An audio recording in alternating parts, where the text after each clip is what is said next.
to my channel. For those of you that don't know me, my name is Dina Gohill, also known as the Foot Scraper. I'm a podiatrist based in London, UK.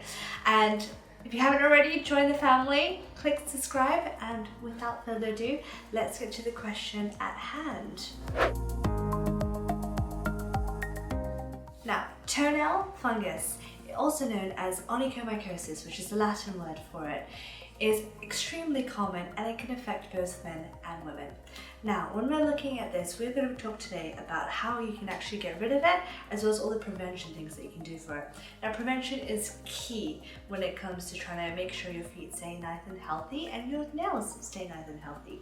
So let's start from the first part and we'll walk through our way to all the different things that you can do to make sure they're good. So, first being first, making sure that your footwear is breathable. Making sure that if the air goes through and out, and change your footwear from time to time. Try not to wear the same shoes all the time. Using antibacterial and antifungal sprays that can also help keep them nice and clean to prevent infection. Another one is making sure your socks are moisture wicking. Moisture wicking means that they will absorb the sweat and make it less damp and moist in that environment, which of course toenail fungus absolutely loves. Another thing that's really important is when you go to a public area, such as swimming pools, gyms, classes, even if you're sharing or have a communal shower, making sure that you don't make complete ground contact with it. Always worthwhile wearing a slipper or something to cover it so you don't pick it up, because toenail infections and skin infections that are fungi based can be picked up in that way. Another interesting thing that people always forget, if you have an infection already within your toenail, try not to use that same nipper or clipper or scissors or whatever you want to call them across your other toenails too, because then it's easy to spread the infection. So always best to either have two, or if you have access to a sterilizer, then you can sterilize your product before using it, or do the healthy nails first, then come back to the fungal nail and sterilize it if you can. Also, as we get older, unfortunately, things do change, so our immune system is not going to be as strong as before. So anything you can do to keep your immune system as happy and as strong as possible: drink plenty of water, get enough sleep, reduce stress, eat your greens, all the things you've probably been told as a child really do come in handy with this. As well as getting older, there are other things that can change is maybe, and you can have this as a youngster as well as you get older, it's just circulation. If you have poor circulation, your nails can be affected. It can make you a little bit more brittle, a little bit more drier, and that's easier for fungus to get in. So I always say at the end of the night, just give your feet a little massage from the heel to the top of the toes, just to get that circulation going up. Also, bear in mind the environment that you're in. When I say environment, I'm not talking about a cafe or a restaurant or something quite silly like that. I'm talking about the weather. So if you're in a hot climate, your exposure to that will change your circulation. If you're in a cold environment, then your blood vessels will be slightly different too. So try to keep your feet in a nice optimum temperature. It's going to keep them really, really happy. Now, here's a one that people always forget in terms of prevention. Now, we have this huge industry of beauty, and they love making your nails look beautiful, great for manicures and pedicures, and you know, why not? They look wonderful. However, please make sure not to use places whereby they don't sterilize their equipment. They don't provide you with new things such as emery boards or clippers or things like this, because if the client before you had a fungal infection, believe it or not, you're going to end up getting a fungal infection, and that's just going to spread from one person to another person to another person, and before you know it, your entire town has the same toe fungus going on, which is not great. So prevention is key for that one.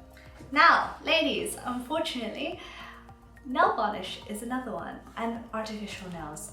When you have a polish on top of the nail or an artificial nail on top, it provides a bit of a little spacing and an umbrella for bacteria and fungus to kind of penetrate through and get into. So making sure that you take your nail varnish off regularly, make sure you give them a good clean, put the oils on, hydrate them, keep them nice and happy, will also minimize your risk of getting toe fungus. Now, another one for all of the population, young and old, male and female, and that is making sure your toenails are cut nice and short. By keeping them nice and short, there's less likely for debris to build underneath, as you can probably see in this photo here. One picture is illustrating the fact that the nice and short is very hard for anything to get underneath, and the other photo is showing that it's slightly lifted off and thereby other areas are open, so it's easy for debris, dirt, dead skin to build up inside, which provides that sort of unclean, unhygienic environment that fungus loves to be able to get into. Now that we've spoken about prevention, let's get to the interesting part. How do we actually get rid of toenail infections? So here's some interesting one. You have loads of over-the-counter products that you probably see surrounding me right now. Have you used one of them before? Are you planning on using one of them before? Or are you using it currently and you're not seeing any difference? Don't despair, you're not the only one. I see so many people coming in because of the fact that you're using products but it's just taking a long time to clear, which can happen. If you want to know about why it takes so long for fungal nails to actually clear, check out our other video because it'll answer that in more detail for you. So in terms of the things that you can use, here in the UK, there's just different products that you might get to the countries that you're respectively in. So always have a look or talk to your GP or pharmacist to see what's suitable for you and what's kind of going to be easy at home for you to use as well, okay? I'm going to talk about a little bit more natural products too, as well as one that we use in the UK that we find very effective. So natural products will include, yep, you guessed it, as you can see in this photo, apple cider vinegar. Believe it or not, it is actually fantastic. It will help sort of slow down the process of the fungal infection. Also helps clear bacteria and keeps it in a sort of healthier, happier environment. And it also has a very mild exfoliate to it. So if there's any elements in the fungal in the skin even, such as this image over here, you'll be able to see it's going to help kind of clear that away over time. Now how to use it. You can use apple cider vinegar mixed in with a bit of water and doing a foot soak for up to 10 to 15 minutes, followed by a salt water soaks. And all the information of how to do that is going to be in the description below, should you wish to check. Now, another one, which is very, very simple, is actually the use of tea tree oil. People forget how good this could be. Now, I know there's been a huge debate about some people say, is it good, is it not good? But I'm a big fan. So make sure you dilute the tea tree oil itself in some water and then apply it using a cotton on top of the toenails.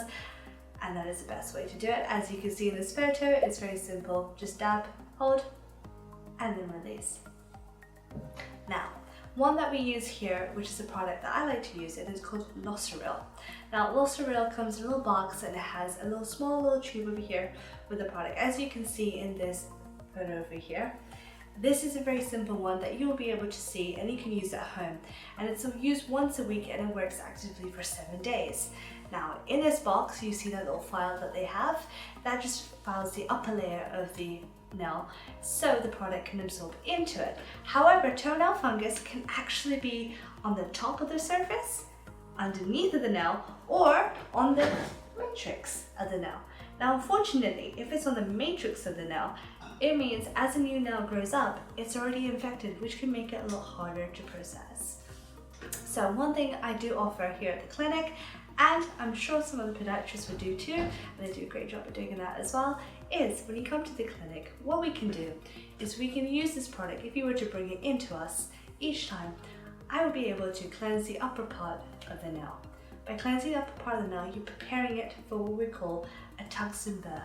Using a tungsten burr, I'll be able to remove the upper layers of the nail far more effectively than the Loceryl. By doing that, the nail can therefore be more porous, which allows the Loceryl to penetrate into the nail and therefore provide a more active treatment. Now, doing this, obviously this would be a once a week thing that you'd have to do. Seeing a podiatrist, you wouldn't have to see them once a week, as this might be unattainable, not very easy. So I would say probably in around 4 weeks time would be excellent to be able to take off the top layer and just really get a penetration in there. I hope this video has helped you today, and if you have any other questions, please do comment below, and as always I will try my best to get back to you on all those things there. Thank you so much for watching. See you soon.